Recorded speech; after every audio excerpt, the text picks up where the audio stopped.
السلام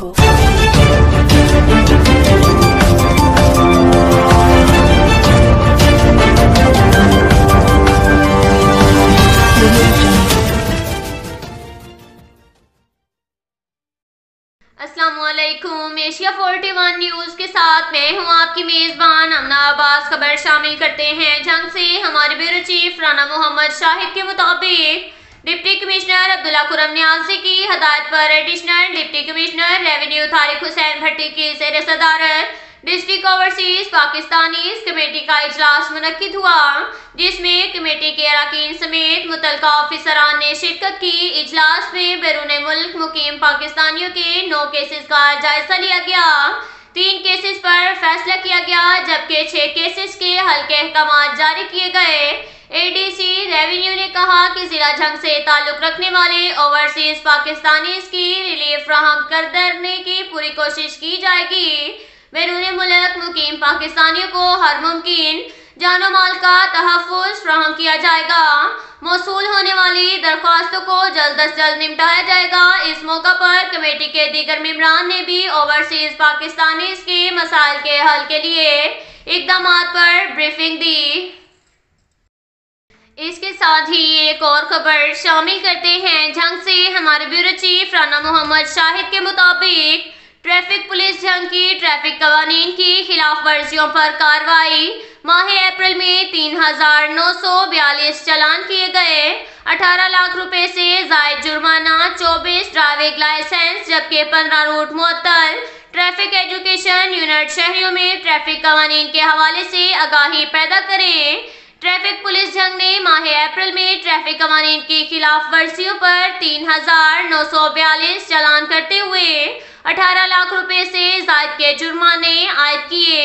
تفصیلات کے مطابق ٹریفک پولیس جنگ نے ماہ اپریل میں قانون کی خلاف ورزی پر کارروائی کرتے ہوئے اوور لوڈنگ پر 785 چالان، کالے شیشے کے استعمال پر 106 چالان، تیز رفتاری پر 330، بغیر لائسنس 355، پریشر ہارن کے استعمال پر 14، دھواں چھوڑنے والی 71 گاڑیوں کے چالان کیے گئے۔ بغیر رجسٹریشن گاڑیوں کے 280 چالان، کم عمر ڈرائیورز کے 16، روٹ پرمٹ پر 51، بغیر ہیلمٹ 218 چالان، جبکہ موبائل فون کے استعمال پر 74 چالان کیے گئے۔ دیگر ٹریفک قوانین کی خلاف ورزیوں پر کارروائی کرتے ہوئے ایل پی جی سلنڈر کے استعمال پر 38 چالان کرتے ہوئے ماہ اپریل میں ٹریفک قوانین کی خلاف ورزیوں پر 18 لاکھ سے زائد کے جرمانے عائد کیے گئے، جبکہ 24 لائسنس اور 15 روٹ معطل کیے گئے۔ ڈی پی او ملک طارق محبوب کا کہنا تھا کہ ٹریفک قوانین پر عمل کرنا ہر شہری کا فرض ہے۔ ٹریفک حادثات سے بچاؤ اور انسانی زندگی کو محفوظ بنانے کے لیے ٹریفک قوانین پر سختی سے عمل درآمد کو یقینی بنایا جا رہا ہے۔ شہریوں کو حادثات سے محفوظ سفری سہولیات فراہم کرنے کے لیے ٹریفک پولیس جنگ خصوصی اقدامات کر رہی ہے۔ ڈی پی او کا مزید کہنا تھا کہ آگاہی مہم کے ذریعے ٹریفک ایجوکیشن یونٹ شہریوں میں شعور اجاگر کریں کہ وہ ٹریفک قوانین پر عمل درآمد کرتے ہوئے شاہراہوں پر غلط پارکنگ، بغیر ہیلمٹ اور back view mirror motorcycle کے استعمال سے گریز کریں تاکہ حادثات سے بچا جا سکے۔ اس کے ساتھ ہی ایک اور خبر شامل کرتے ہیں۔ جنگ سے ہمارے بیورو چیف رانا محمد شاہد کے مطابق پنجاب ایمرجنسی سروس ڈپارٹمنٹ جنگ کے زیر اہتمام انٹرنیشنل فائر فائٹر ڈے کے سلسلے میں آگاہی واک اور سیمینار کا انعقاد۔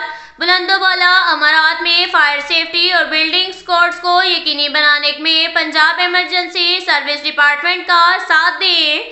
سیکریٹری بانی director general Punjab emergency service department doctor Rizwan Naseer تارہ امتیاز کے خصوصی ہدایات کی روشنی میں فائر فائٹرز کے عالمی دن کے موقع پر ریسکیورز نے کمیونٹی سینٹر اسٹیشن جنگ آگاہی سیمینار اور واک کا انعقاد کیا۔ اس حوالے سے جنگ chamber of commerce and industries کے اشتراک سے ایک سیمینار منعقد کیا گیا، جس میں ڈسٹرکٹ ایمرجنسی آفیسر نے آگ لگنے کے واقعات اور ان میں ہونے والے جانی و مالی نقصان اور ان کے واقعات پر ریسکیو ٹیم کی جانب سے ریسپانس کرتے وقت درپیش آنے والی مشکلات کے بارے میں شرکاء کو آگاہی فراہم کی۔ ڈسٹرکٹ ایمرجنسی آفیسر علی حسین نے اپنے بیان میں کہا کہ اس دن کو منانے کا مقصد دنیا بھر کے فائر فائٹنگ کی عظیم قربانیوں کو یاد کرنا ہے جو انہوں نے اپنے فرائض سر انجام دیتے ہوئے دی۔ فائر فائٹرز ہمارے وہ ہیروز ہیں جو اپنی جانوں کی پرواہ کیے بغیر بڑی آگ اور مشکل ترین حالات میں بھی آگ پر قابو پانے کے لیے مصروف عمل ہوتے ہیں۔ ان کا مزید کہنا تھا کہ آج کے دن ہمیں یہ عہد کرنا چاہیے کہ ہمارے ارد گرد جو بھی بلند و بالا عمارات تعمیر ہو رہی ہیں یا ہو چکی ہیں، ان میں ہم فائر سیفٹی اور بلڈنگ کوڈز کو یقینی بنانے میں پنجاب ایمرجنسی سروس ڈپارٹمنٹ کے شانہ بشانہ ساتھ دیتے ہوئے محفوظ تعمیرات اور معاشرے کے قیام میں اپنا کردار ادا کریں۔ سیمینار میں شرکاء نے بھی اس دن کے حوالے سے فائر فائٹرز کو خراج تحسین پیش کرتے ہوئے ریسکیو 1122 کے اقدام کو سراہا اور اس عزم کا اعادہ کیا کہ محفوظ تعمیرات اور معاشرے میں اپنا کردار ضرور ادا کریں گے۔ اس موقع پر جان قربان کرنے والے فائر فائٹر کے لیے خیر اور درجات بلندی کے لیے خصوصی دعا بھی کی گئی۔ اب تک کے لیے اتنا ہی کافی ہے۔ ملتے ہیں اگلے بلیٹن میں، ہمارے ساتھ رہیے گا۔ اللہ حافظ۔